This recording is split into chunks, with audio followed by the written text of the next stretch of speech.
여러분, 오늘 아침에 뉴스 보셨나요? 아니면 가족 단톡방에서 누군가 올린 글을 보고 속이 부글부글 끓으셨나요? 혹시 이런 생각 해보신 적 있으세요? 요즘 젊은 애들은 도대체 왜 저러는 거야? 세상이 왜 이렇게 됐지? 내가 맞는데 왜 아무도 내 말을 안 듣는 거야? 이런 생각들 하루에도 몇 번씩 하고 계시진 않으신가요? 그런데 잠깐요. 오늘 이 영상을 보시기 전에 딱 30초만 이 질문에 솔직하게 대답해 보세요. 지난 일주일 동안 누군가의 말이나 행동 때문에 화가 나서 잠을 못 이루신 적이 있으셨나요? 뉴스를 보다가 혈압이 오른다는 느낌을 받으신 적이 있으셨나요? 가족들이랑 대화하다가 이 사람들은 왜 내 말을 못 알아듣지 하는 생각이 드신 적이 있으셨나요? 한 가지라도 해당이 되신다면 오늘 이 영상은 여러분을 위해 만들어진 겁니다. 그리고 솔직히 말씀드리면 저는 세 가지 모두 해당이 되는 분들이 훨씬 더 많을 거라고 생각해요. 왜냐하면 그게 우리 세대의 현실이거든. 수십 년을 살아오면서 옳고 그름에 대한 나름의 기준을 만들어 왔고 그 기준으로 세상을 바라보며 살아왔는데 어느 순간 세상이 그 기준을 따라오지 않는 것처럼 느껴지기 시작한 거예요. 그러면서 자꾸 화가 납니다. 자꾸 답답합니다. 자꾸 왜 저러지 싶습니다. 그런데 말입니다. 여기서 정말 중요한 사실 하나를 말씀드려야 할 것 같아요. 이게 오늘 영상의 핵심이기도 합니다.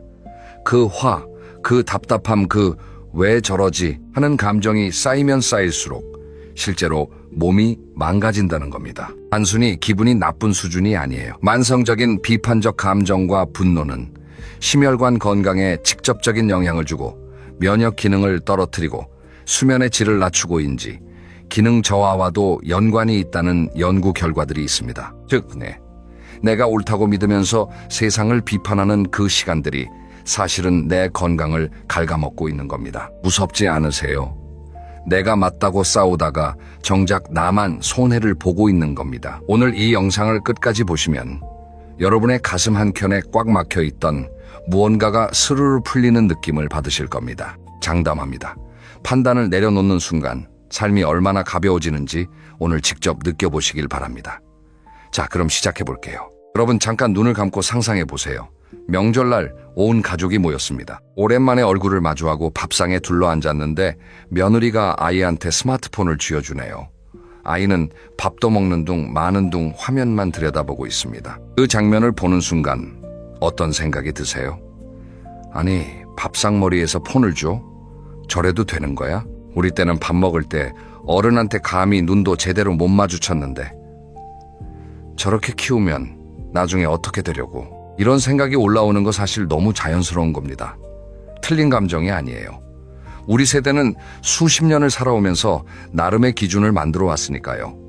예의란 이런 것, 가족이란 이런 것, 밥상머리 교육이란 이런 것.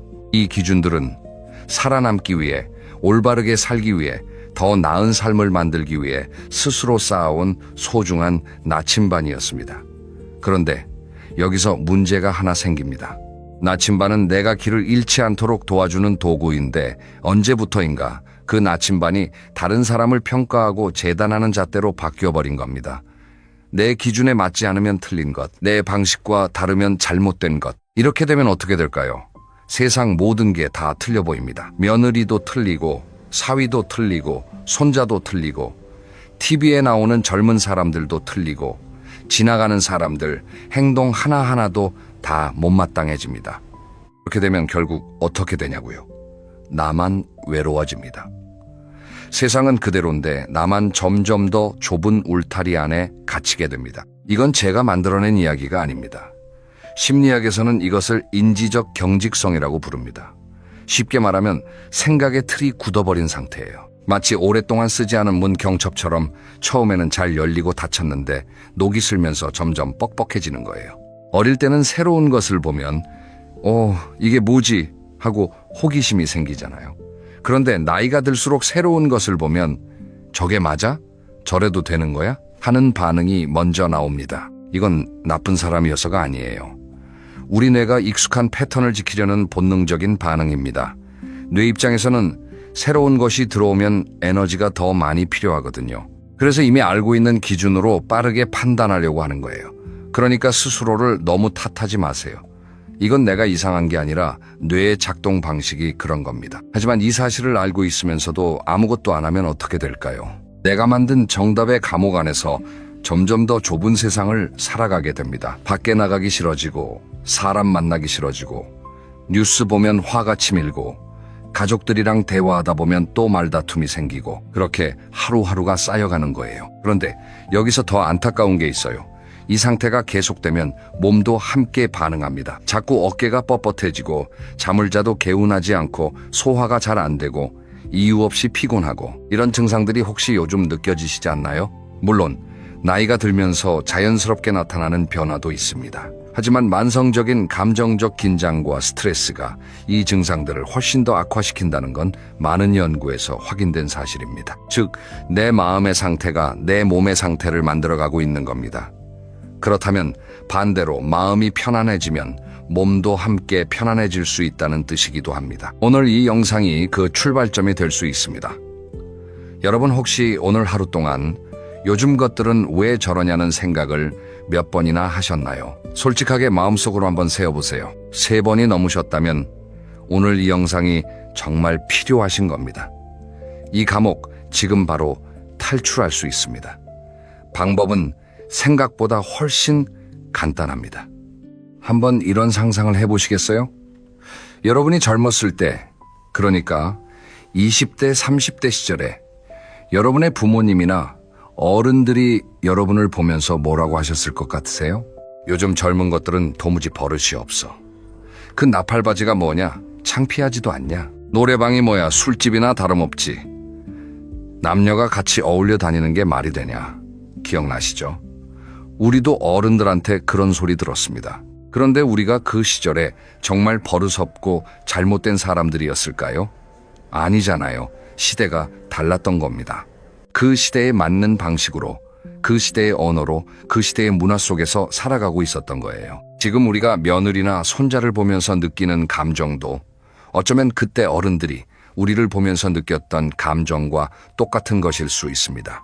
그 어른들이 우리를 걱정했던 것처럼 우리도 지금 다음 세대를 걱정하고 있는 거예요. 그 마음은 이해합니다. 정말 충분히 이해합니다. 하지만 여기서 꼭 짚고 넘어가야 할 게 있어요. 시대는 늘 바뀝니다. 그리고 세상이 바뀌면 정답도 함께 바뀝니다. 50년 전에는 이른 아침 밥상을 차리지 않는 며느리는 게으른 사람이었습니다. 지금은 맞벌이를 하면서 아이를 키우고 집안일까지 나눠 하는 게 당연한 시대예요. 50년 전에는 어른 앞에서 의견을 말하는 것이 버릇없는 행동이었습니다. 지금은 자기 생각을 또렷하게 말할 줄 아는 사람이 사회에서 인정받는 시대예요. 50년 전에는 직장을 자주 옮기는 사람은 끈기가 없는 사람이었습니다. 지금은 더 나은 기회를 찾아 움직이는 것이 현명한 선택이 되는 시대예요. 옳고 그름이 바뀐 게 아닙니다. 세상이 바뀐 겁니다. 물이 그릇의 모양에 따라 모습을 바꾸듯이 각 시대는 그 시대에 맞는 방식을 만들어냅니다. 그런데 그 그릇이 바뀌었는데도 예전 그릇의 모양을 고집하면 어떻게 될까요? 물이 넘칩니다.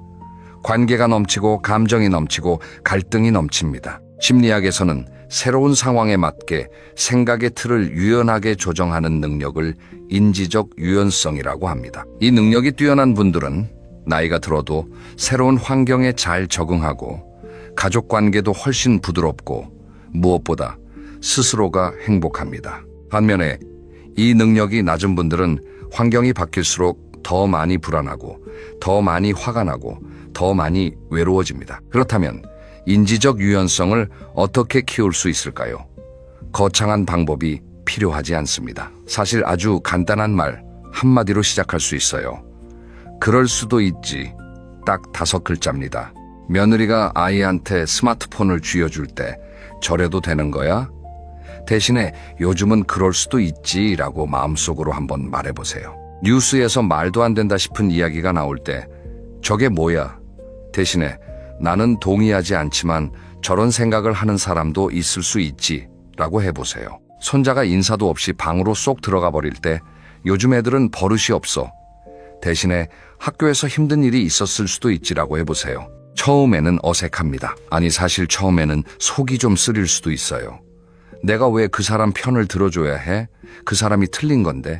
이런 마음이 올라올 수도 있습니다. 그런데 여기서 정말 중요한 점이 있어요.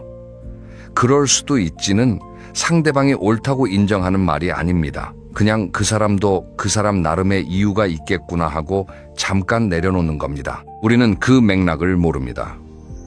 그 맥락을 모르면서 결론을 내리는 것, 그게 바로 판단의 함정입니다. 저 자신도 돌아봤어요.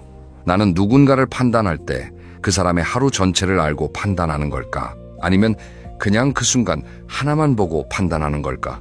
솔직히 말씀드리면 대부분은 그 순간 하나만 보고 판단하더라고요. 그 순간 하나만 보고 그 사람 전체를 재단하는 겁니다. 이게 얼마나 불공평한 일인지 생각해보면 그럴 수도 있지가 오히려 훨씬 공평한 태도라는 걸 알 수 있어요. 오늘 하루 단 한 번만 그럴 수도 있지를 써보세요. 딱 한 번이어도 충분합니다. 그 한 번이 쌓이면 어느 날 갑자기 가슴이 훨씬 가벼워진 자신을 발견하게 됩니다. 그리고 그것보다 더 중요한 변화가 찾아옵니다. 가족들이 나한테 조금 더 가까이 오기 시작합니다. 왜냐하면 사람들은 자기를 판단하지 않는 사람 곁에 있고 싶어 하거든요. 그게 바로 그럴 수도 있지가 관계에 가져다주는 선물입니다. 그런데 이게 다가 아니에요. 판단을 내려놓는 것, 그것보다 더 강력한 방법이 있습니다. 그 방법이 뭔지 지금부터 말씀드릴게요. 여러분, 산에 가보신 적 있으시죠? 산속에 맑은 계곡물이 흐르는 걸 보신 적 있으실 거예요. 물은 바위를 만나면 바위를 부수려 하지 않습니다. 그냥 바위를 피해서 흘러갑니다. 웅덩이를 만나면 잠깐 고였다가 결국 또 흘러갑니다. 쓰러진 나무를 만나면 그 위로 혹은 그 옆으로 새로운 길을 찾아 흘러갑니다. 물은 어디로 가야 한다, 어떻게 가야 한다 고집하지 않아요. 그냥 지금 이 자리에서 흘러갈 수 있는 방향으로 흘러갑니다. 결국 바다까지 도달합니다. 인생도 마찬가지예요. 구름을 생각해 보세요. 하늘에 떠 있는 구름은 어떤 모양이어야 한다고 고집하지 않아요. 바람이 부는 대로 모양을 바꾸고 햇빛에 따라 색이 달라지고 때로는 비가 되어 내려오기도 합니다. 그 자유로운 변화가 구름을 아름답게 만들죠. 우리 마음도 그렇게 될 수 있어요. 비판 대신 호기심을 선택하면 됩니다. 뉴스에서 요즘 젊은 사람들이 결혼을 안 한다는 이야기가 나왔다고 해봅시다. 보통은 이렇게 반응하게 됩니다. 요즘 젊은 것들이 힘든 게 뭐가 있어? 우리 때가 더 힘들었지. 왜 저렇게 나약해? 그런데 호기심을 선택하면 어떻게 될까요? 왜 요즘 젊은 사람들은 결혼을 안 하려고 할까? 우리 때랑 뭐가 그렇게 다를까? 이렇게 생각이 바뀝니다. 화가 났을 때는 뇌가 다칩니다. 더 이상 새로운 정보를 받아들이려 하지 않아요. 그냥 내가 이미 알고 있는 것, 내가 이미 믿는 것만 확인하려 합니다. 이걸 심리학에서는 확증 편향이라고 불러요. 그러니까 젊은 것들은 다 나약해 라고 생각하면 실제로 열심히 사는 젊은 사람들이 눈앞에 있어도 그냥 안 보이는 거예요. 그런데 호기심이 생기면 뇌가 열립니다. 새로운 이야기를 들을 준비가 됩니다. 호기심을 느낄 때 우리 뇌에서는 도파민이라는 물질이 분비됩니다. 즉, 호기심을 갖는 것만으로도 기분이 좋아지고 활력이 생긴다는 뜻입니다. 반면에 비판과 분노가 지속되면 코르티솔이라는 스트레스 호르몬이 과도하게 분비됩니다. 즉, 호기심은 건강을 지키고 비판은 건강을 해친다는 거예요. 그럼 구체적으로 어떻게 하면 비판 대신 호기심을 선택할 수 있을까요? 어떤 상황을 보고 비판하는 생각이 올라올 때마다 마음속으로 딱 하나의 질문을 던지는 겁니다. 왜 그럴까? 3글자입니다. 왜 며느리는 저 상황에서 그런 선택을 했을까? 손자는 왜 저 게임에 그렇게 빠져 있을까? 정답을 찾으려는 게 아닙니다. 그냥 그 질문을 마음속에 던지는 것만으로도 뇌가 비판 모드에서 탐구 모드로 전환됩니다. 탐구 모드에서는 화가 나지 않아요. 대신 흥미롭다는 느낌이 생깁니다. 그리고 그 흥미가 대화로 이어지면 며느리와 한 번도 나눠본 적 없던 이야기를 나누게 될 수도 있어요. 손자가 왜 그 게임을 좋아하는지, 딸이 왜 그 직업을 선택했는지 처음으로 제대로 들을 수 있게 됩니다. 실제로 이런 경험을 하신 분이 있어요. 손자가 유튜브로 뭔가를 찍는다고 했을 때 처음에는 저게 무슨 직업이야, 그냥 공무원이나 해 라고 하셨대요. 그런데 한 번은 왜 그걸 그렇게 좋아하냐고 물어봤더니 손자가 1시간 동안 신나게 이야기를 하더래요. 그걸 들으면서 손자가 얼마나 진지하게 고민하고 있는지를 처음으로 알게 됐다고 하셨어요. 그 뒤로는 손자 볼 때마다 요즘 영상은 잘 되냐고 묻게 됐고 그게 둘 사이를 훨씬 가깝게 만들어줬다고 하셨습니다. 호기심 하나가 관계를 바꾼 겁니다. 그게 바로 세상을 구경하는 즐거움입니다. 고치려 하지 않고 바꾸려 하지 않고 그냥 바라보고 궁금해하는 것. 그것만으로도 노년의 하루는 훨씬 풍성해집니다.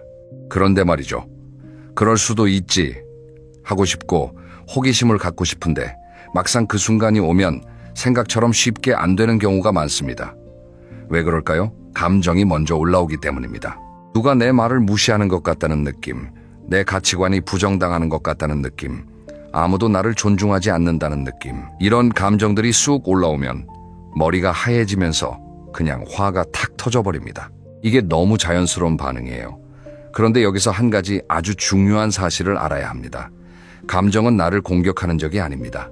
감정은 내 안에서 보내는 신호입니다. 화가 나는 건 내가 소중하게 생각하는 무언가가 위협받는다고 느껴지기 때문입니다. 마치 경보기 같은 거예요. 경보기 자체가 문제가 아니라 경보기가 알려주는 무언가에 주의를 기울여야 하는 거예요. 감정도 마찬가지입니다. 화가 나면 그 화 자체를 억누르거나 없애려 하기보다 그 화가 알려주는 게 뭔지를 살펴보는 겁니다. 예를 들어 아들이 명절에 처가 먼저 간다고 했을 때 화가 나셨다면 그 화의 아래에는 이런 마음이 있을 수 있어요. 나는 아들한테 무시당하는 것 같아. 내가 얼마나 그 아이를 위해 살았는데. 나는 중요한 사람이 되고 싶어. 이 마음을 들여다보면 화가 조금 다르게 보이기 시작합니다. 내가 화가 난 게 아들이 틀렸기 때문이 아니라 내 안에 인정받고 싶고 사랑받고 싶은 마음이 있기 때문이었다는 걸 알게 됩니다. 화가 조금씩 녹기 시작합니다. 그리고 아들에게 왜 거길 먼저 가냐고 따지는 대신 다음엔 우리 집에 오래 있어줘 라고 말할 수 있게 됩니다. 같은 마음인데 표현이 달라지면 관계가 달라집니다. 그럼 구체적으로 어떻게 내 감정을 살필 수 있을까요? 첫째, 이 3번이 뇌에게 잠깐 멈출 시간을 줍니다. 깊은 호흡은 자율신경계를 안정시켜서 감정이 격해지는 것을 늦춰줍니다. 우리가 화가 나면 심장이 빨리 뛰고 근육이 긴장하고 호흡이 빨라지죠. 그런데 이 상태에서는 이성적인 판단이 어렵습니다. 그래서 먼저 호흡으로 몸을 진정시켜야 하는 거예요. 이것만 해도 몸의 긴장이 눈에 띄게 풀립니다. 둘째, 그 감정을 글로 써보는 겁니다. 그냥 노트에 오늘 아들이 이런 말을 했는데 나는 이런 감정이 들었다. 이렇게 딱 2문장이면 충분합니다. 글로 쓰면 감정이 눈에 보이는 형태로 바뀝니다. 눈에 보이면 객관적으로 바라볼 수 있어요. 이렇게 한 발짝 물러서서 보면 감정에 완전히 휩쓸리지 않게 됩니다. 셋째, 혼자 산책을 해보세요. 아파트 단지를 한 바퀴 돌아도 좋고 공원 벤치에 잠깐 앉아 있어도 좋아요. 몸을 움직이면 감정도 움직입니다. 걷는 동안에는 뇌에서 엔도르핀이 분비됩니다. 엔도르핀은 기분을 좋게 만들고 스트레스를 줄여주는 역할을 해요. 넷째, 뉴스와 거리를 두세요. 뉴스는 원래 자극적인 것들을 보여주도록 설계되어 있습니다. 그래서 뉴스는 하루에 한 번 딱 30분만 보는 것을 권해드립니다. 그리고 뉴스를 보다가 화가 치밀면 그냥 끄세요. 내 감정을 지키는 것이 세상 돌아가는 일을 다 아는 것보다 훨씬 중요합니다. 감정이 치밀기 전에 미리 차단하는 게 훨씬 현명한 방법입니다. 여러분께 솔직하게 여쭤볼게요. 혹시 이런 생각 해보신 적 있으세요? 내가 바로잡아줘야 해. 내가 말해줘야 저 사람이 제대로 된 길을 갈 텐데 내가 지금 말 안 하면 누가 말해주겠어. 이런 마음 정말 소중하고 따뜻한 마음입니다. 진심으로 가족을 위하고 세상을 걱정하는 마음에서 나온 겁니다. 그런데 여기서 하나만 물어볼게요. 그 말을 했을 때 상대방이 정말 바뀌었나요? 아들이 바뀌었나요? 며느리가 바뀌었나요? 손자가 바뀌었나요? 대부분의 경우 바뀌지 않습니다. 오히려 더 멀어지는 경우가 많습니다. 왜냐하면 사람은 자기가 바뀌고 싶을 때 바뀌지 누가 바꿔주려고 할 때는 오히려 더 저항하게 돼 있거든요. 이건 인간의 본성입니다. 그렇다면 내가 할 수 있는 최선은 무엇일까요? 그건 바로 세상을 바꾸려는 에너지를 나 자신을 위해 쓰는 겁니다. 여러분은 지금까지 얼마나 오래, 얼마나 열심히 사셨나요? 전쟁 이후의 폐허에서 시작해서 이 나라를 오늘날처럼 만드는데 함께 하셨습니다. 자식들을 키우고 교육시키고 사회에 내보내셨습니다. 밥 굽는 날도 있었고 잠을 줄여가며 일한 날도 있었고 아파도 참고 일어나서 나가야 했던 날들도 있었을 겁니다. 그 모든 세월이 지금 여러분이 서 계신 곳까지 데려다 준 거예요. 이제 그 짐을 조금 내려놓으셔도 됩니다. 세상을 더 나은 곳으로 만드는 일은 이제 다음 세대의 몫입니다. 그들도 분명히 자기들 나름의 방식으로 그 일을 해낼 겁니다. 믿어주는 것. 그게 어쩌면 우리가 해줄 수 있는 가장 큰 선물일지도 모릅니다. 그리고 세상을 바꾸려는 에너지를 나 자신에게 돌릴 때 정말 놀라운 일이 생깁니다. 그 에너지로 오랫동안 하고 싶었던 일을 시작할 수 있어요. 젊었을 때 포기했던 취미를 다시 찾을 수 있어요. 친구들과 더 따뜻한 시간을 보낼 수 있어요. 아무것도 안 하고 그냥 햇볕 좋은 날 공원 벤치에 앉아서 지나가는 사람들 구경하는 것만으로도 그게 진짜 삶의 여유가 될 수 있어요. 얼마 전에 어떤 분이 이런 말씀을 하셨어요. 75살 되던 해에 갑자기 깨달은 게 있다고요. 내가 왜 그렇게 오래 화가 나 있었나? 그 화 때문에 내가 얼마나 많은 좋은 시간을 낭비했나? 그분이 그 깨달음 이후로 달라진 게 뭔지 아세요? 아침에 일어나서 커피 한 잔 마실 때 창밖을 바라보는 시간이 생겼대요. 이제는 그냥 하늘 보고 새소리 들으면서 앉아있는 게 그렇게 좋다고요.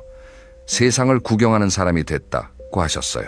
세상을 바꾸는 사람이 아니라 세상을 구경하는 사람. 그게 노년의 진짜 특권 아닐까요? 하늘이 예쁘면 예쁘다고 느끼고 밥이 맛있으면 맛있다고 느끼고 손자가 웃으면 그냥 같이 웃고 세상을 고치려 하지 않고 그냥 그대로 아름답게 바라보는 것. 그 눈을 갖게 될 때 비로소 진짜 자유로워집니다. 봄에 피는 벚꽃이 아름다운 건 그 꽃이 오래 피어 있어서가 아니에요. 짧은 시간 동안 온 힘을 다해 피어나기 때문입니다. 우리의 남은 시간도 마찬가지예요. 얼마나 오래 사느냐보다 얼마나 환하게 피어나느냐가 중요합니다. 그 환함은 판단을 내려놓을 때 비로소 찾아옵니다. 오늘 하루만큼은 세상을 구경하는 눈으로 살아보세요. 판단하지 말고 그냥 바라보세요. 비판하지 말고 그냥 궁금해하세요. 바꾸려 하지 말고 그냥 흘려보내세요. 그게 오늘 제가 여러분께 드리고 싶은 가장 중요한 메시지입니다. 이제 오늘 말씀드린 것들을 5가지로 정리해 드릴게요. 오늘부터 실천하실 수 있는 것들입니다. 첫째, 하루에 한 번은 그럴 수도 있지를 써보세요. 상대가 옳다는 게 아닙니다. 그냥 가능성을 열어두는 겁니다. 처음에는 어색하지만 3주만 꾸준히 하면 입에서 자연스럽게 나오기 시작합니다. 둘째, 비판하는 생각이 올라올 때마다 속으로 왜 그럴까라는 질문을 던지세요. 정답을 찾으려는 게 아닙니다. 그냥 질문 하나만 던지면 뇌가 비판 모드에서 탐구 모드로 바뀝니다. 셋째, 감정이 격해질 때는 말하기 전에 3번 천천히 숨을 쉬세요. 들이쉬고 잠깐 멈추고 내쉬고. 이 3번이 생각보다 엄청난 힘을 발휘합니다.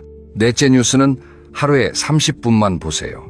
그리고 화가 나기 시작하면 그냥 끄세요. 내 감정을 지키는 게 뉴스를 끝까지 보는 것보다 훨씬 중요합니다. 다섯째, 오늘 하루 한 번은 그냥 세상을 구경해 보세요. 창밖을 바라봐도 좋고 동네를 한 바퀴 걸으면서 지나가는 사람들을 그냥 바라봐도 좋아요. 판단하지 말고 그냥 보는 겁니다. 이 5가지 중에서 딱 하나만 오늘 해보세요. 다 할 필요 없어요. 딱 하나만. 그 하나가 출발점이 됩니다. 첫 리길도 한 걸음부터라는 말이 있잖아요. 마음의 변화도 마찬가지입니다. 오늘 딱 한 번 그럴 수도 있지라고 해보는 것. 그게 첫 걸음입니다. 그 한 걸음이 내일의 2걸음이 되고 모레의 3걸음이 됩니다. 그렇게 한 달이 지나면 여러분은 전과 다른 눈으로 세상을 바라보고 있을 겁니다. 조금 더 가볍게, 조금 더 따뜻하게, 조금 더 여유 있게. 여러분, 오늘 저와 함께 이 긴 여정을 걸어오셨습니다. 쉽지 않은 이야기들이었는데 끝까지 함께 해주셔서 진심으로 감사합니다. 오늘의 핵심을 딱 한 문장으로 말씀드리면 이겁니다. 옳은 사람이 되려 하지 말고 행복한 사람이 되세요. 우리가 살아온 세월이 얼마인데요. 그 긴 시간 동안 충분히 옳게 살려고 노력하셨습니다. 이제는 그 짐을 조금 내려놓고 남은 시간을 내 방식으로 아름답게 살아가실 자격이 충분히 있습니다. 판단을 내려놓는 것은 포기가 아닙니다. 더 깊은 지혜입니다. 더 넓은 마음입니다. 더 성숙한 사랑입니다. 세상을 다 알려고 하지 않아도 됩니다. 세상을 다 고치려 하지 않아도 됩니다. 그냥 오늘 이 순간 내 곁에 있는 사람들과 함께 따뜻하게 있어주는 것. 그게 어쩌면 우리가 할 수 있는 가장 위대한 일일지도 모릅니다. 오늘 단 한 번만, 딱 한 번만 내 말이 맞다는 생각을 내려놓아 보세요. 그 순간 가슴 한켠이 조금 가벼워지는 느낌이 드실 겁니다. 그 가벼움이 시작점입니다. 그 가벼움이 쌓이면 어느 날 아침 거울을 보면서 오랜만에 환하게 웃고 있는 자신을 발견하게 될 겁니다. 그날이 오기를 진심으로 응원합니다. 오늘 영상이 도움이 되셨다면 구독 버튼 한번 눌러주세요. 그리고 좋아요 버튼도 한번 눌러주시면 이런 영상을 더 많은 분들께 전해드릴 수 있습니다. 혹시 주변에 요즘 자주 화가 나거나 세상이 답답하다고 하시는 분이 계시면 이 영상 하나 조용히 보내드리세요. 말로는 전하기 어려운 것들이 때로는 이런 영상 하나로 전해지기도 합니다. 그게 여러분이 그분께 드릴 수 있는 작은 선물이 될 수 있어요. 다음 시간에는 노년의 외로움에 대해 이야기 나눠볼 거예요. 외로움은 피해야 할 것이 아니라 잘 쓰면 엄청난 힘이 된다는 이야기입니다. 혼자만의 시간이 오히려 나를 더 단단하게 더 깊이 있게 만들어주는 방법, 다음 영상에서 꼭 알려드릴게요. 오늘도 건강하시고 오늘 하루도 따뜻하게 보내세요. 감사합니다. 여러분 혹시 하루 중에 가장 긴 시간이 언제인지 아시나요? 바쁠 때는 하루가 순식간입니다. 그런데 아무것도 안 하고 혼자 집에 앉아 있으면요. 1시간이 3시간처럼 느껴집니다. 시계를 보고 또 보고 텔레비전을 켰다 껐다 하고 핸드폰을 들었다 놨다 하고 그러다가 자식한테 전화가 오나 기다리게 되고 이런 경험 있으신 분 꽤 많으실 겁니다. 그런데요. 제 주변에 같은 나이인데 완전히 다른 하루를 보내시는 분들이 계세요. 이분들은 혼자 있는 시간이 지루하지가 않대요. 오히려 하루가 너무 짧다고 하십니다. 할 게 너무 많아서 시간이 모자란다고요. 같은 24시간인데 어떤 분은 시간이 안 가서 괴롭고 어떤 분은 시간이 부족해서 아쉽고 이 차이가 어디서 오는 걸까요? 오늘은 바로 그 비밀에 대해 이야기해 보려고 합니다. 고독을 즐거움으로 바꾼 사람들, 혼자서도 인생의 황금기를 누리고 있는 사람들, 이분들에게는 공통된 특징이 있습니다. 이 영상을 끝까지 보시면요. 아, 나도 저렇게 혼자 놀고 싶다. 이런 마음이 드실 겁니다. 그리고 구체적으로 어떻게 시작하면 되는지까지 알려드리겠습니다. 자, 그럼 시작하겠습니다. 첫 번째 특징부터 말씀드리겠습니다. 고독을 즐기는 사람들에게는 하나같이 자기만의 작은 세계가 있습니다. 이게 무슨 말이냐면요. 시간 가는 줄 모르고 빠져드는 무언가가 있다는 겁니다. 여러분도 한번 떠올려 보세요.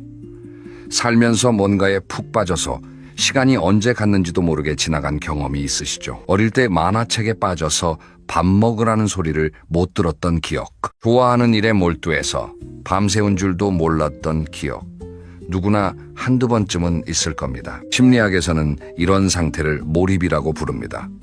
한 심리학자가 이 개념을 처음 만드셨는데요. 이분이 수십 년에 걸쳐 연구한 결과가 있습니다. 사람이 가장 행복한 순간은 돈이 많을 때도 아니고 맛있는 걸 먹을 때도 아니라는 거예요. 무언가에 완전히 몰입해서 자기 자신마저 잊어버리는 순간, 그때가 인간이 경험할 수 있는 가장 깊은 행복이라는 겁니다. 이 학자는 이런 몰입 상태를 물이 흐르듯 자연스럽게 행동이 이어지는 느낌이라고 표현했습니다. 이 몰입 상태에서는 재미있는 일이 벌어집니다. 시간 감각이 달라져요. 3시간이 30분처럼 느껴집니다. 그리고 몰입이 끝난 뒤에는 깊은 만족감이 찾아옵니다. 아, 오늘 정말 충만한 하루였다. 이런 느낌이 드는 거죠. 그런데 이 몰입 경험이 노년기에 특별히 더 중요합니다. 왜냐하면요. 은퇴하고 나면 직장에서 오던 성취감이 사라지잖아요. 매일 출근해서 일하고 결과를 내고 인정받는 그 경험이 없어지는 겁니다. 이 빈자리를 채워주는 게 바로 몰입할 수 있는 활동이에요. 그리고 여기서 중요한 건요. 이 활동이 거창한 게 아니어도 된다는 겁니다. 악기 연주, 그림 그리기, 서예, 뜨개질, 독서, 텃밭 가꾸기, 바둑, 글쓰기, 요리 이런 것들이에요. 남에게 보여주기 위한 취미가 아니라 나 자신이 시간 가는 줄 모르고 빠져드는 나만의 놀이터. 이게 있느냐 없느냐가 노후의 행복을 결정합니다. 특히 악기 연주 같은 활동은 뇌 건강에도 좋은 영향을 미칩니다. 한 연구팀이 70세 이상 노인 약 10,000명을 대상으로 조사한 결과가 있는데요. 항상 음악을 듣는 노인은 그렇지 않은 노인보다 치매 위험이 악기를 자주 연주한 사람은 치매 위험이 더 낮았다고 합니다. 물론 이 연구가 음악을 들으면 치매가 안 걸린다는 뜻은 아닙니다. 하지만 뇌를 적극적으로 사용하는 활동인지 기능 유지에 도움이 될 수 있다는 걸 보여주는 거죠. 또 다른 연구에서는 악기 연주를 활용한 인지 훈련이 노인의 인지 기능 향상에 효과적이라는 결과도 보고되었습니다. 한 대학병원에서도 치매 예방 수칙 중 하나로 즐겁게 할 수 있는 취미 활동을 지속하라고 안내하고 있어요. 여기서 김 선생의 이야기를 들려드리겠습니다. 여러분들의 경험을 바탕으로 재구성한 이야기입니다. 김 선생은 37년간 은행에서 근무하시다가 예순에 퇴직하셨습니다. 퇴직하고 처음석 달은 좋았대요. 평생 못 자던 잠도 실컷 자고 못 보던 드라마도 정주행하고 여행도 다녀오시고 그런데 넉 달째부터 무기력해지기 시작하셨대요. 아침에 눈을 뜨면 오늘 뭘 하지? 이 생각이 먼저 드는 거예요. 갈 데도 없고 할 일도 없고 만날 사람도 점점 줄어들고 그러다가 우연히 동네 문화센터에서 서예 수업을 발견하셨습니다.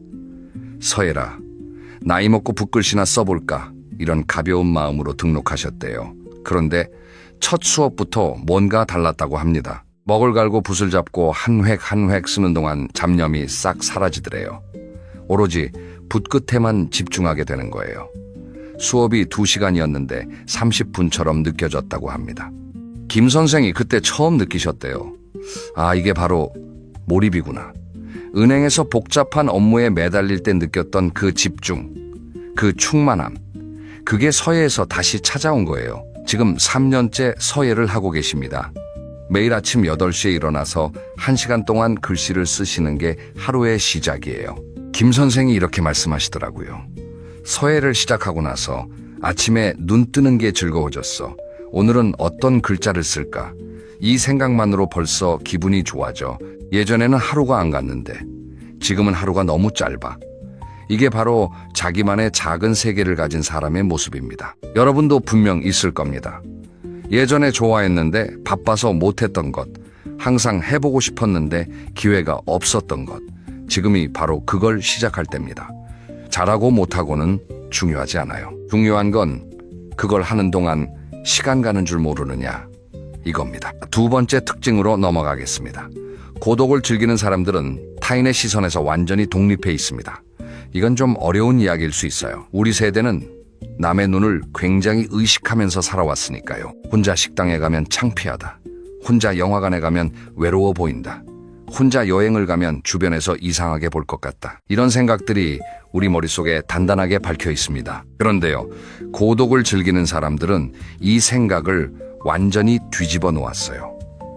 혼자 밥 먹는 게 창피한 게 아니라 내가 먹고 싶은 걸 내 속도로 먹을 수 있는 자유다. 혼자 영화 보는 게 외로운 게 아니라 아무 눈치 안 보고 내가 보고 싶은 걸 볼 수 있는 즐거움이다. 혼자 여행 가는 게 이상한 게 아니라 내 마음대로 돌아다닐 수 있는 최고의 호사다. 이렇게 생각이 바뀌면 세상이 완전히 달라 보입니다. 여기서 한 가지 심리학적 사실을 말씀드리겠습니다.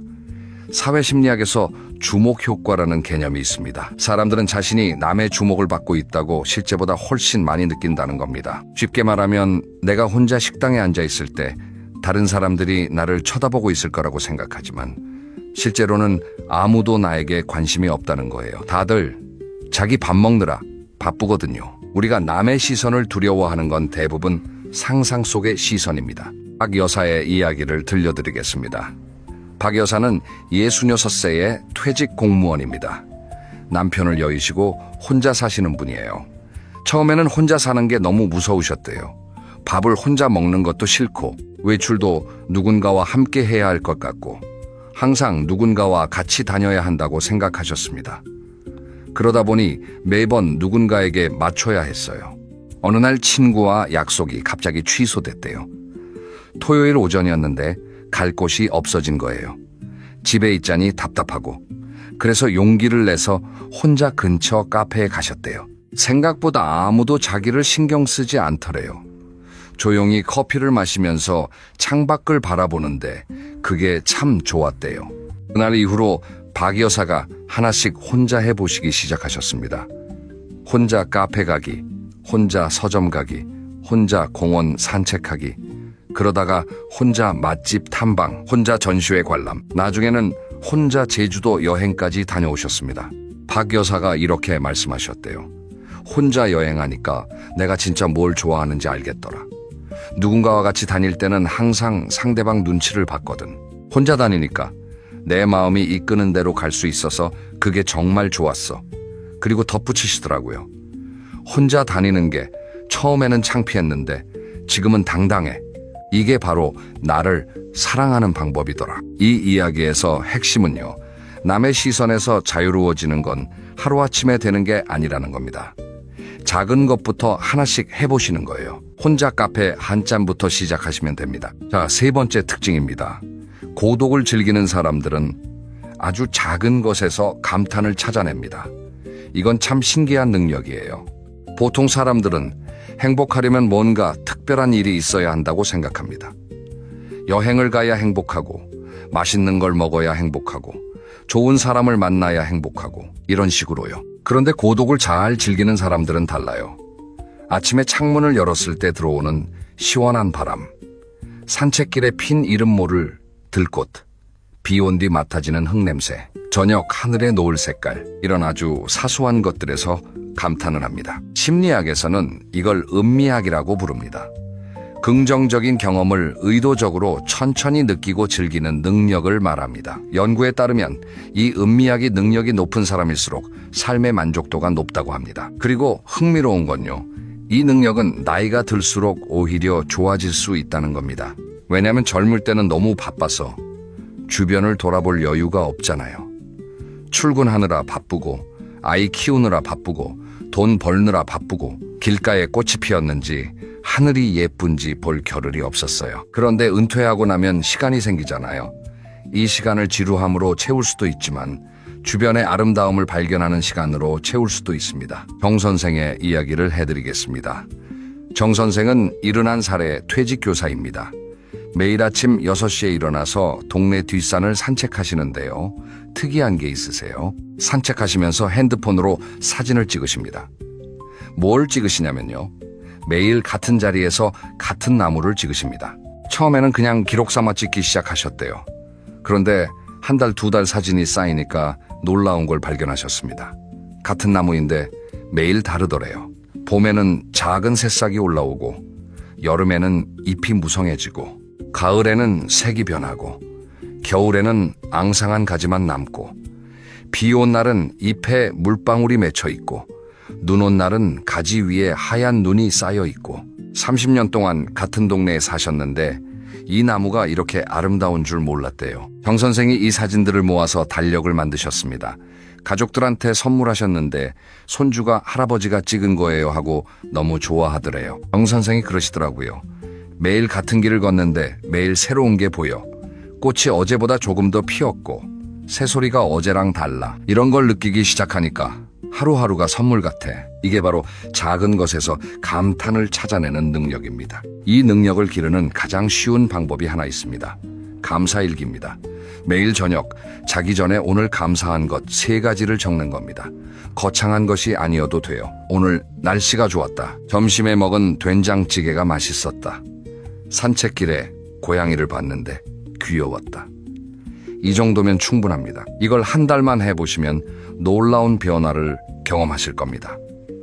평소에 눈에 안 보이던 것들이 보이기 시작해요. 감사할 게 뭐가 있나 하고 의식적으로 찾다 보면 세상이 다르게 보입니다. 자, 4번째 특징으로 넘어가겠습니다. 구체적으로 혼자 노는 실전 방법을 알려드리겠습니다. 앞에서 몰입할 수 있는 활동을 가지라고 말씀드렸는데요. 그러면 구체적으로 뭘 하면 좋을까? 이 질문을 많이 하시더라고요. 6가지를 추천드리겠습니다. 이 중에서 하나만 찾으셔도 됩니다. 첫째, 악기 연주입니다. 피아노, 하모니카, 우쿨렐레, 오카리나 뭐든 좋습니다. 악기는 양손을 동시에 쓰고 악보를 읽고 리듬을 맞추고 여러 가지를 한꺼번에 해야 하기 때문에 뇌를 아주 활발하게 사용하게 됩니다. 처음에는 동네 문화센터나 평생교육원에서 초보 수업을 들으시면 됩니다. 둘째, 독서입니다. 책을 읽으면 자연스럽게 몰입이 일어납니다. 특히 소설이나 에세이처럼 이야기가 있는 책이 좋아요. 도서관에 가시면 무료로 빌릴 수 있으니까 비용 부담도 없습니다. 큰 글씨책도 요즘 많이 나와 있어요. 셋째, 글쓰기입니다. 일기를 쓰셔도 좋고 자서전을 쓰셔도 좋고 시를 쓰셔도 좋습니다. 글을 쓰면 자기 생각을 정리하게 되고 과거를 돌아보게 되고 감정을 표현하게 됩니다. 특히 자서전 쓰기는 최근에 시니어분들 사이에서 인기가 많은데요. 내 인생을 글로 남기는 작업이 자존감을 높여준다는 이야기를 많이 하십니다. 넷째, 그림 그리기입니다. 수채화, 색연필화, 펜 드로잉 뭐든 좋습니다. 그림을 그릴 때는 대상을 자세히 관찰해야 하잖아요. 이 관찰하는 과정 자체가 뇌를 자극하고 현재에 집중하게 만듭니다. 잘 그리는 게 목적이 아니에요. 그리는 과정 자체가 즐거우면 됩니다. 다섯째, 텃밭 가꾸기입니다. 베란다에 화분 몇 개만 놓으셔도 됩니다. 상추, 고추, 방울토마토 이런 작은 식물을 키우시면 매일 변화를 관찰하는 재미가 있어요. 물을 주고 햇빛을 쬐어주고 새싹이 나오는 걸 보면 생명을 돌보고 있다는 뿌듯함이 생깁니다. 여섯째, 걷기입니다. 그냥 걷는 게 아니라 의식적으로 걷는 겁니다.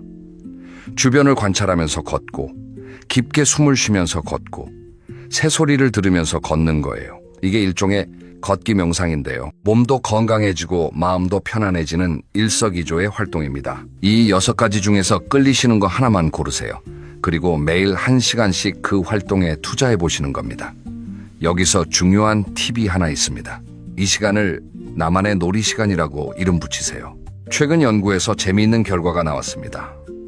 혼자 보내는 시간을 외로운 시간이라고 이름 붙이면 부정적인 감정이 커지는데 같은 시간을 나만의 시간이라고 이름 붙이면 훨씬 긍정적인 감정을 느낀다는 겁니다. 여기서 부부가 함께 사시는 분들을 위한 이야기도 하나 드려야겠습니다. 최 부부의 이야기입니다. 최 선생 73, 최 여사 70. 부부가 같이 은퇴하시고 24시간을 함께 보내시게 됐습니다. 처음에는 좋았는데 시간이 지나니까 좀 답답해지셨대요. 최 여사 말씀이 남편이 하루 종일 집에 있으니까 숨이 막혀 나만의 시간이 없어 이러시더래요. 두 분이 대화를 나누셨습니다. 그리고 서로의 혼자만의 시간을 존중하기로 약속하셨어요. 오전에는 각자의 시간. 최 선생은 서재에서 바둑 공부를 하시고 최 여사는 거실에서 뜨개질을 하십니다. 이 시간에는 서로 방해하지 않기로 했어요. 오후에는 함께하는 시간. 같이 산책을 하시거나 장을 보시거나 차를 마시면서 이야기를 나누십니다. 이렇게 하시니까 관계가 오히려 좋아졌대요. 최 여사가 그러시더라고요. 오전에 각자 시간을 보내고 나서 오후에 만나면 할 이야기가 생겨. 하루 종일 붙어 있을 때보다 대화가 더 풍성해졌어. 이게 바로 건강한 고독의 모습입니다. 혼자만의 시간이 있어야 함께하는 시간도 더 풍요로워지는 거예요. 자, 5번째 특징입니다.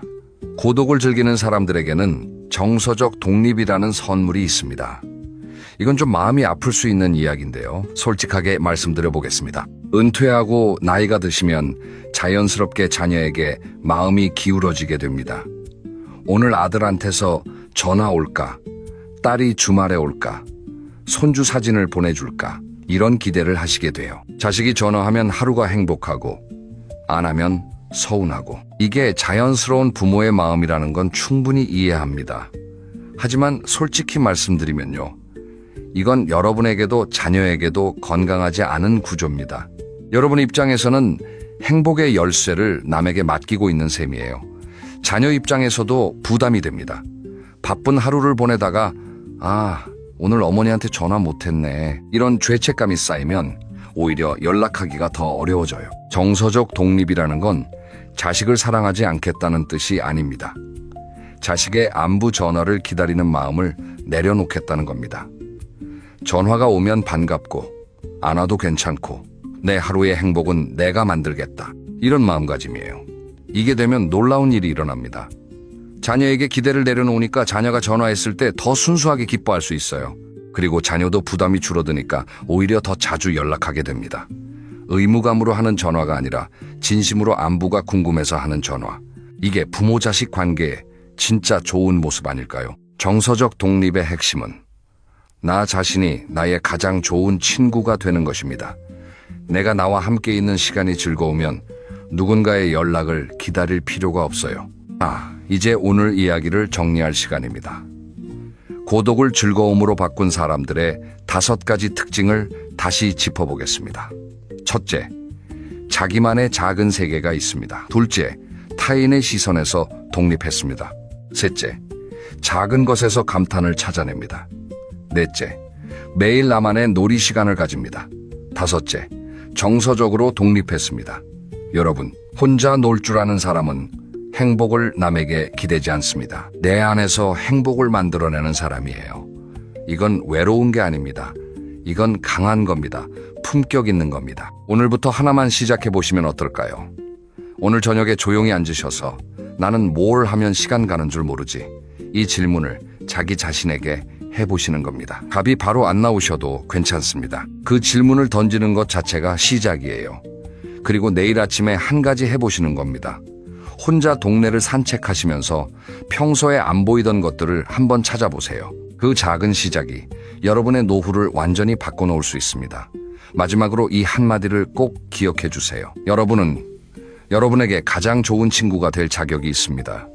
평생 남을 위해 살아오셨잖아요. 이제는 나를 위해 사셔도 됩니다. 혼자 있는 시간을 즐기셔도 됩니다. 그게 나를 사랑하는 가장 멋진 방법입니다. 오늘 영상이 도움이 되셨다면 좋아요 한번 눌러주시고요. 그럼 다음 영상에서 뵙겠습니다. 오늘도 건강하시고요. 행복한 하루 보내세요. 여러분 잠깐만요. 오늘 이 영상을 틀기 전에 딱 한 가지만 여쭤볼게요. 지난 1년 동안 온전히 나 자신을 위해 쓴 시간이 하루라도 있으셨나요? 아침에 눈을 뜨면 손주 생각 밥은 먹었나? 어린이집은 데려다 줬나?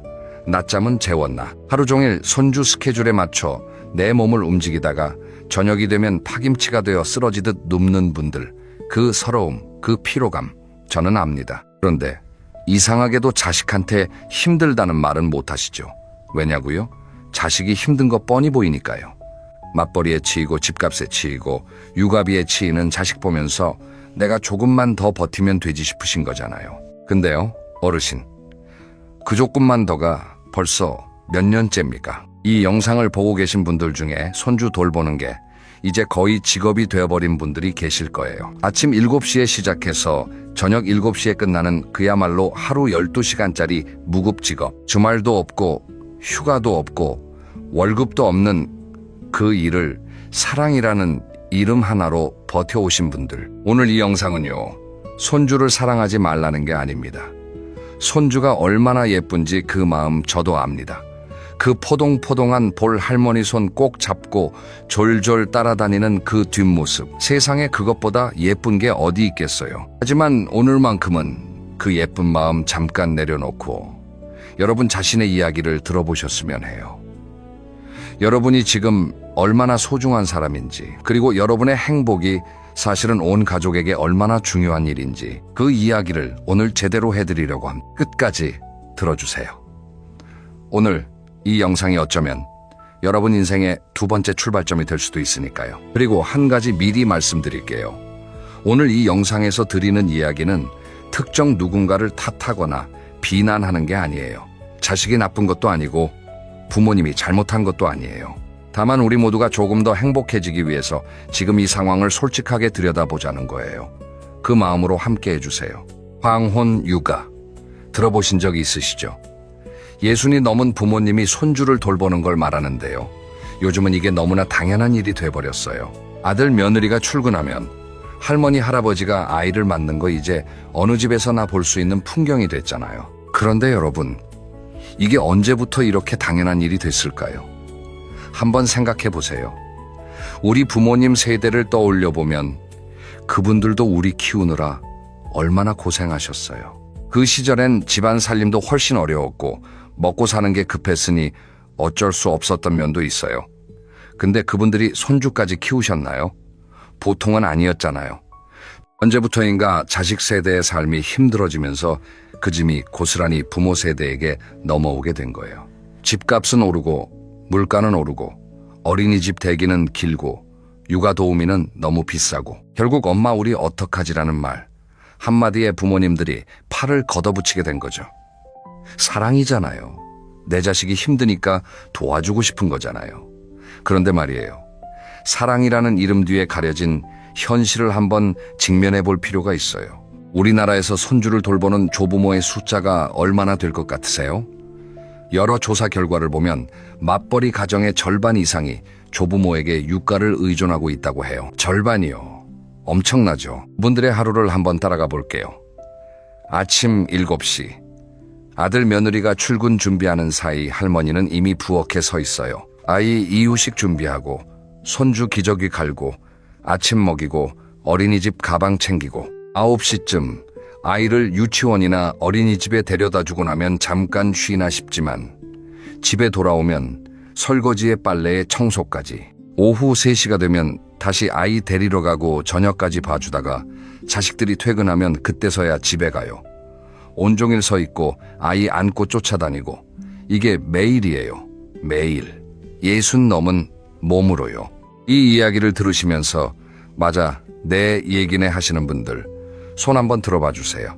아, 혼자 보시는 거니까 마음속으로만 드세요. 그런데 진짜 문제는 이 힘든 게 티도 안 난다는 거예요. 자식 눈에는 부모님이 손주랑 놀아주는 것처럼 보이거든요. 우리 엄마 손주 보는 거 좋아하잖아. 이렇게 생각하는 자녀들이 굉장히 많아요. 부모님이 힘들다는 걸 모르는 게 아니라 사실은 알면서도 모른 척 하고 싶은 건지도 몰라요. 왜냐면 대안이 없으니까요. 그 죄책감, 그 미안함 위에 부모님의 희생이 쌓이고 있는 거예요. 여기서 하나만 더 여쭤볼게요. 여러분 마지막으로 여행을 가신 게 언제예요? 친구들이랑 맛있는 거 먹으러 나가신 게 언제예요? 하고 싶었던 취미를 즐기신 게 언제예요? 기억이 잘 안 나신다면 그게 바로 문제예요. 황혼 육가를 시작하면서부터 어르신의 인생이 조금씩 지워지고 있는 거예요. 그건 정상이 아니에요. 그건 사랑이 아니에요. 그건 소진이에요. 이게 황혼 육아의 민낯입니다. 아무도 대놓고 말해주지 않았던 진실이에요. 이제 이 이야기를 더 깊이 파고들어 볼게요. 왜 황혼 육가가 이렇게 자연스럽게 자리를 잡게 됐을까요? 여기에는 몇 가지 구조적인 이유가 있어요. 첫째, 우리나라 특유의 가족 문화 때문이에요. 우리나라는 예로부터 가족이 서로 돕는 문화가 강하잖아요. 그게 좋은 면도 있지만 때로는 그 경계가 흐릿해져서 가족이라는 이유로 무리한 요구를 당연하게 받아들이게 되는 경우도 생겨요. 특히 부모님 세대는 자식을 위해서라면 어떤 희생도 당연하다는 가치관을 가지고 계신 분들이 많아요. 그 가치관 자체가 잘못된 건 아니에요. 하지만 그 가치관이 어르신 자신의 삶을 완전히 지워버릴 정도가 되면 그건 다시 한번 생각해 봐야 해요. 둘째, 경제적인 현실 때문이에요. 요즘 젊은 부부들이 육아 도우미를 쓰려면 한 달에 얼마가 드는지 아세요? 지역마다 다르지만 적게는 150만 원에서 많게는 300만 원 이상이 들어요. 그 돈을 매달 내기가 쉽지 않으니까 부모님께 의존하게 되는 거예요. 셋째, 어르신들 스스로도 처음에는 정말 좋았던 경우가 많아요. 손주가 처음 태어났을 때 그 작은 존재가 얼마나 신기하고 예뻤겠어요. 하루 종일 봐도 질리지 않고 안아주고 싶고 옆에 있고 싶었던 거잖아요. 그 마음에서 시작한 게 어느새 의무가 되어버린 거예요. 그래서 황혼 육가가 이렇게 퍼진 거예요. 사랑과 경제와 문화가 복잡하게 얽혀서 만들어진 구조예요. 그걸 이해하면 자식을 원망할 것도 자신을 자책할 것도 없어요. 다만 이제 이 구조 안에서 어르신이 어디에 서 계신지를 다시 한번 살펴봐야 한다는 거죠. 자, 이제 조금 더 불편한 이야기를 해볼게요. 하지만 꼭 들으셔야 하는 이야기예요. 황혼 육아를 오래 하신 분들, 몸 상태 어떨 것 같으세요? 전문가들이 오랫동안 손주를 돌봐온 조부모들의 건강 상태를 연구해 왔어요. 그 결과는 꽤 충격적이에요. 허리 디스크, 무릎 관절염, 어깨 통증. 이건 기본이에요. 아이를 안아 올리고 쪼그려 앉아 기저귀를 갈고 유모차를 끌고 아이 쫓아 뛰어다니는 일들. 이 모든 게 관절과 근육에 엄청난 부담을 줘요. 젊은 부모도 허리가 아프다고 하는데 67의 몸으로 그걸 하루 10시간씩 하면 어떻게 되겠어요? 수면 장애도 흔해요. 아이가 낮에 재워놓으면 어르신도 쉬어야 하는데 그러지 못하시는 분들이 많아요. 집안일이 눈에 밟히고 아이가 깰까봐 긴장 상태로 있다 보면 제대로 쉬지를 못하는 거예요. 그렇게 쌓인 피로가 밤에 잠을 방해해요. 잠을 못 자면 낮에 더 피곤하고 더 피곤하면 더 힘들고 이 악순환이 반복되는 거예요. 소화 문제도 많이 생겨요. 밥 먹을 시간도 제대로 없이 아이 밥 먹이다 보면 어르신 식사는 나중으로 밀려요. 제때 못 먹고 찬밥을 서둘러 먹고 이런 생활이 반복되면 위장이 안 좋아질 수밖에 없어요. 그런데 이게 단순히 몸만의 문제가 아니에요. 정신 건강 쪽도 심각해요. 장기간 황혼 육아를 해온 분들에게서 우울감, 무기력함 심한 경우에는 번아웃 증상이 나타난다고 전문가들은 말해요. 번아웃은 몸도 마음도 다 타버린 상태예요. 더 이상 줄 것도 없고 하고 싶은 것도 없고 아무것도 하기 싫어지는 그 상태. 어느 날 아침에 눈을 떴는데 아무것도 하기 싫다는 생각이 들었던 적 있으신가요? 손주 얼굴 보면 예쁜데 오늘 또 봐야 한다는 생각에 한숨부터 나온 적 있으신가요? 그리고 그런 자기 마음이 낯설고 이상하고 죄스럽게 느껴지셨나요? 그게 이상한 게 아니에요. 그게 몸이 보내는 신호예요. 이제 그만 쉬어달라는 신호예요. 그 신호를 계속 무시하면 어떻게 될까요? 실제로 건강에 빨간불이 들어온 다음에야 어쩔 수 없이 육아를 그만두게 된 분들이 있어요. 허리 디스크로 수술대에 오른 분, 무릎 연골이 닳아서 인공관절 수술을 받으신 분, 과로로 쓰러져서 응급실에 실려가신 분. 이런 분들의 이야기가 드라마 속 이야기가 아니에요. 지금 이 순간에도 어딘가에서 일어나고 있는 현실이에요. 만약 지금 이 상태로 계속하다가 어르신이 쓰러지면 어떻게 될까요? 손주 육아는 육아대로 해결해야 하고 부모님 병원 치료비에 간병까지 해야 해요. 하나의 짐이 세 개의 짐이 되는 거예요. 어르신이 건강을 잃으면 자식의 부담은 2배, 3배가 된다는 거. 이게 냉정한 현실이에요. 이걸 생각하면 지금 당장 내 건강을 지키는 게 자식을 위한 일이기도 하다는 게 이해가 되시죠? 그런데 어르신들이 자주 하시는 말씀이 있어요. 나는 괜찮아. 아직 할 수 있어. 이 말 정말 조심해야 해요. 왜냐면 우리 몸은 한계가 왔을 때 갑자기 무너지거든요. 서서히 쌓이다가 어느 순간 한꺼번에 쓰러지는 게 몸이에요. 괜찮다고 느낄 때가 가장 위험할 수 있어요. 자동차도 엔진 과열되면 세우고 식혀줘야 하잖아요. 우리 몸도 마찬가지예요. 한계에 다다르기 전에 쉬어줘야 해요. 고장 나기 전에 점검해야 해요. 황혼 육아로 인한 건강 문제는 단순히 어르신 개인의 문제가 아니에요. 온 가족의 문제예요. 부모님이 건강해야 오래오래 곁에 있을 수 있어요.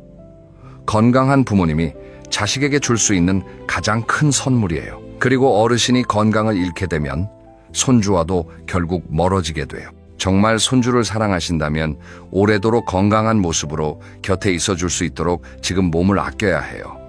그게 손주를 위한 더 깊은 사랑이에요. 세 번째 이야기를 해볼게요. 혹시 이런 생각 해보신 적 있으세요?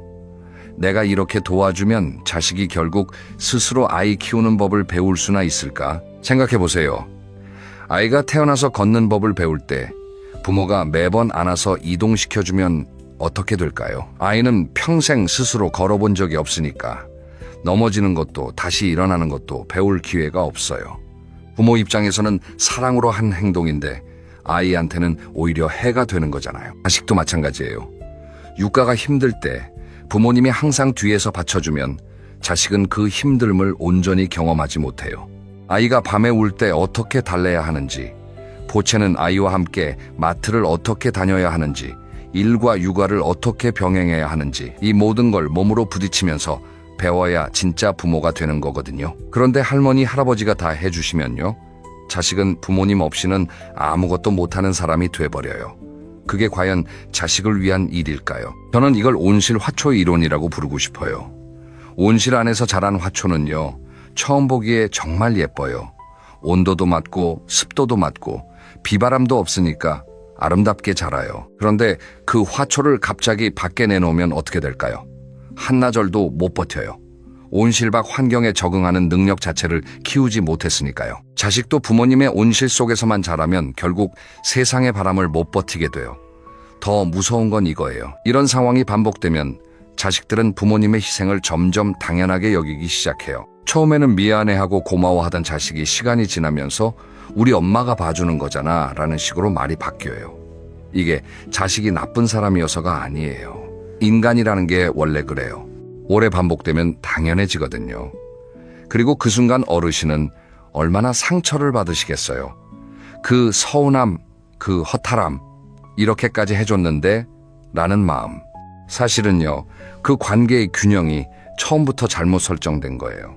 부모가 다 해주니까 자식이 의존하게 되고 자식이 의존하니까 부모가 더 지쳐가는 악순환. 이 고리를 어딘가에서 끊어야 해요. 그 시작이 바로 적절한 선을 긋는 것입니다. 선을 긋는다는 게 차갑게 거절하는 게 아니에요. 나는 너를 사랑하지만 내 몸과 내 일상도 소중하다는 걸 알려주는 거예요. 그게 오히려 더 건강한 가족 관계를 만들어요. 그런데 어르신들이 선을 긋기 어려운 이유가 또 있어요. 내가 거절하면 자식 부부 사이가 나빠질까봐, 며느리가 날 싫어할까봐, 손주를 못 보게 될까봐 이런 걱정들이 앞서는 거죠. 그런데 생각해보세요. 지금 이대로 계속 가면 정말 좋은 관계가 유지될까요? 어르신이 지쳐서 짜증이 나고 몸이 아프고 마음이 서운해지면 그게 결국 가족 관계에 더 나쁜 영향을 미치지 않을까요? 건강한 거리두기가 오히려 건강한 관계를 만들어요. 조금 거리를 두면 만날 때마다 반갑고 즐거워요. 자식이 독립적으로 아이를 키울 수 있을 때 그 가정이 진짜 단단해지는 거예요. 그리고 그 단단한 가정이 나중에 부모님을 더 잘 챙길 수 있는 여유를 만들어요. 어르신이 한 발 물러서는 게 사실은 온 가족을 위한 가장 현명한 선택일 수 있어요. 네 번째 이야기는요, 조금 따뜻한 이야기를 해볼게요. 여러분, 자식이 부모님을 떠올릴 때 어떤 모습을 기억하길 바라세요? 항상 손주 등에 업고 허리 구부정하게 파스 냄새 풍기며 힘들어하시던 모습, 아니면 좋아하는 친구들과 여행 다니고 취미 생활 즐기면서 환하게 웃으시던 모습? 당연히 후자겠죠. 그런데 어르신, 지금 여러분의 삶에서 그 환하게 웃던 모습이 마지막으로 언제였는지 기억하세요? 저는 가끔 이런 상상을 해요. 10년 후, 20년 후에 손주가 어른이 되어서 할머니, 할아버지를 떠올릴 때 어떤 장면을 기억할까요? 항상 힘들어 보이고 늘 지쳐있던 모습일까요? 아니면 환하게 웃으며 손 흔들던 모습일까요? 아이들은 어른들 생각보다 훨씬 많이 기억해요. 그리고 그 기억이 아이의 가치관을 만들어요. 할머니가 늘 희생하는 모습을 보면서 자란 아이는 나중에 커서 자기 부모에게도 그렇게 할 수 있어요. 희생이 사랑의 방식이라고 배웠으니까요. 반대로 할머니가 당당하게 자기 인생을 즐기는 모습을 보면서 자란 아이는 나도 나중에 그렇게 살아야지 하고 배워요. 자기를 사랑하는 법, 자기 삶을 가꾸는 법을 배우는 거예요. 부모님의 삶이 곧 자식과 손주에게 전해지는 가장 강력한 교육이에요. 사람이요, 행복한 사람 곁에 있으면 자신도 행복해지거든요. 반대로 늘 지쳐있고 힘들어 보이는 사람 곁에 있으면 마음이 무거워지잖아요. 자식도 마찬가지예요. 부모님이 늘 피곤해 보이고 힘들어 보이면 자식은 부모님 얼굴 보는 게 미안하고 무거워져요. 전화하기도 조심스러워지고 보러 오기도 부담스러워지는 거예요. 반대로 부모님이 즐겁게 사시면요, 자식이 전화하면 밝은 목소리로 나 오늘 친구들이랑 등산 갔다 왔어. 너무 좋았어. 라고 하시면 자식은 얼마나 마음이 놓일까요? 걱정 안 해도 되는 부모님, 자기 인생을 즐기는 부모님. 그 모습이 자식한테 얼마나 큰 안도감을 주는지 몰라요. 돈을 물려주는 것보다, 건물을 남겨주는 것보다 건강하고 행복하게 사시는 부모님의 뒷모습을 보여주는 것, 그게 자식들이 평생 마음속에 간직하는 가장 소중한 유산이에요. 비행기 안에서 비상 상황이 생기면 승무원들이 뭐라고 하죠? 산소 마스크가 내려오면 어린아이와 함께 있더라도 본인 먼저 마스크를 쓰라고 해요. 내가 먼저 숨을 쉬어야 아이를 도울 수 있으니까요. 인생도 마찬가지예요. 내가 먼저 행복해야 자식을 행복하게 해줄 수 있어요. 내가 먼저 건강해야 손주를 안아줄 수 있어요. 그러니까 어르신 여러분이 오늘 등산을 가고 문화센터에 가고 친구를 만나는 것, 그게 사실은 자식을 위한 일이기도 한 거예요. 여러분이 빛나야 가족이 빛나요. 행복한 부모님 곁에서 자란 자식은 더 안정적인 심리를 가져요. 불안하지 않고 눈치 보지 않고 자기 자신을 사랑할 줄 알아요. 부모님이 행복하게 사는 모습이 자식의 내면에 심리적 안정감을 심어주는 거예요. 이게 어떤 재산보다 소중한 유산이에요. 자, 이제 많은 분들이 가장 어려워하시는 부분을 얘기해 볼게요. 알겠어요? 줄여야 하는 거 알아요. 근데 어떻게 말해요? 자식한테 서운하게 할까봐 며느리 눈치도 보이고 이 마음 진짜 잘 이해해요. 거절이라는 게 사실 굉장히 어렵거든요. 특히 자식한테는요. 내가 너무 박한 부모가 될까봐, 자식이 상처받을까봐 그 마음이 앞서서 결국 또 그래 내가 볼 게가 되는 거잖아요. 그리고 또 이런 생각도 드시죠. 내가 지금 거절하면 자식이 힘들어하는 거 뻔히 보이는데 그걸 눈뜨고 보고 있을 수가 없어. 이 마음도 너무 잘 알아요. 부모 마음이 다 그렇잖아요. 그러면 어떻게 하면 좋을까요? 구체적인 방법을 말씀드릴게요. 먼저 감정보다 몸 상태를 앞세우는 게 좋아요. 엄마가 요즘 무릎이 많이 안 좋아서 의사한테 오래 걷거나 아이 앉는 걸 조심하라고 했어. 그래서 앞으로는 평일에 계속 봐주는 건 어렵겠더라고. 주말에 잠깐 봐주는 건 괜찮은데 이렇게 말하면 자식 입장에서는 서운할 수가 없어요. 두 번째는요. 대안을 함께 제시하는 거예요. 엄마는 매일은 어렵고 일주일에 이틀 정도는 도와줄 수 있어. 나머지는 어린이집이나 다른 방법을 알아봐야 할 것 같아라고 구체적으로 얘기해 주는 거예요. 이러면 자식도 준비를 할 수 있어요. 세 번째는 미리 선을 그어두는 거예요. 의사 선생님이 이번 달부터는 무리하지 말라고 했어처럼 계기를 만드는 것도 방법이에요. 건강검진 결과나 병원 진단을 자연스럽게 활용하시는 거예요. 네 번째는 시간 단위로 조금씩 줄여나가는 거예요. 이번 달부터는 오후 5시까지만 봐줄 수 있어 라고 조금씩 경계를 좁혀나가는 거예요. 한 달에 하나씩 줄여나가면 자식도 적응할 시간이 생기고 어르신도 여유를 조금씩 되찾을 수 있어요. 다섯 번째로 감사 표현을 요청하는 것도 방법이에요. 엄마가 이렇게 도와줄 수 있는 게 엄마도 기쁘긴 한데 사실 많이 힘들기도 해. 가끔 고맙다는 말 한마디가 정말 큰 힘이 된다고. 그리고 가장 중요한 건 이 대화를 아들이나 딸과 단둘이 하시는 거예요. 내 자식이랑 편하게 차 한잔 마시면서 사실 엄마가 요즘 많이 힘들어라고 먼저 마음을 여는 거예요. 그러면 자식도 마음을 열고 들어요. 자식을 탓하는 말투는 피하세요. 너 때문에 힘들어가 아니라 엄마가 요즘 이런 상황이야 라는 식으로 나를 주어로 말하는 게 좋아요. 어르신 이 말 기억해 주세요. 거절은 외면이 아니에요. 거절은 나 자신을 지키는 가장 용감한 말이에요. 그리고 나를 지켜야 자식도 지킬 수 있어요.